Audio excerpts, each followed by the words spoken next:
Bonjour à tous. Hello there and welcome to This is Culture on Africanews. Alain Serge Dzotap has made writing for children his main focus. This Cameroonian publisher, born in 1978 in Bafoussam in western Cameroon, and the youngest of a large family of 10, first discovered storytelling at school, and since then, a crazy love for children's stories has stuck with him. But young Alain Serge's parents could not write or read, so it will be necessary for him to wait until he was 21 years old to hold his very first book, which he could finally take in at the Baffoussam library. Then a door opened to the rest of the world. Inspired by his older brother's poems, Serge developed a taste for writing and gradually began to write poems for children.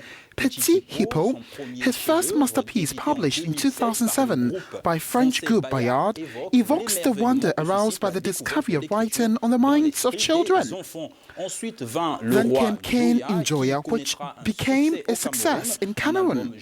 The youthful piece, illustrated by Congolese Pat Massioni, speaks of a Cameroonian monarch, a brilliant inventor of the 20th century and sovereign of the famous Bamoun people, who knew how to avoid war and passionate about science. He even invented a form of writing.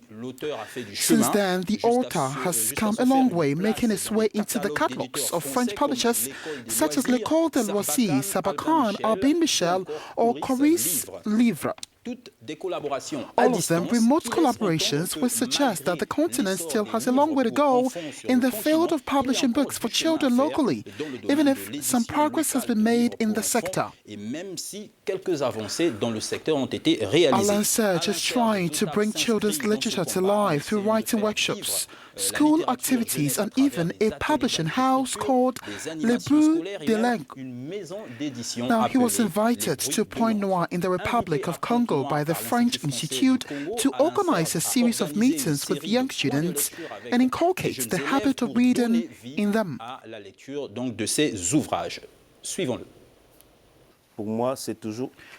For me, it was an opportunity. Writing is a solitary activity. It makes you feel real emotions.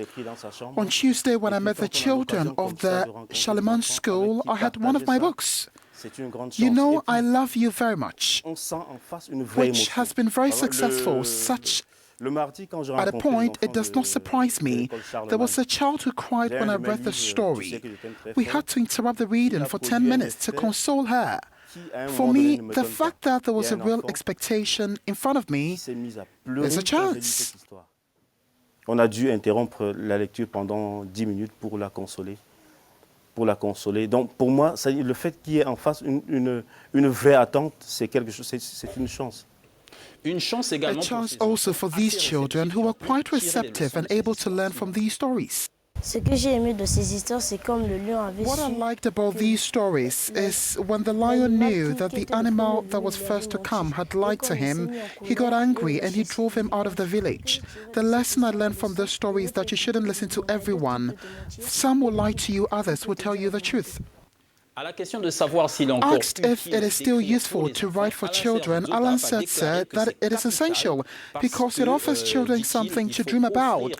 But he said it is still realistic to think about this high-tech generation with cutting-edge technology like laptops available to them. Moi, chaque fois que même au Cameroun, on me dit when I'm told children don't read, I say, but wait, you have made books disappear from the public space.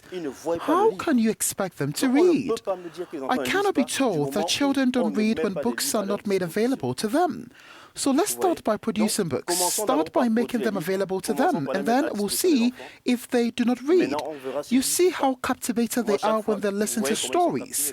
It's because there's an expectation, but unfortunately that expectation isn't being met. These expectations are not met because there are still distribution problems on the continent, even if progress has been made in publishing within the framework of North-South collaborations.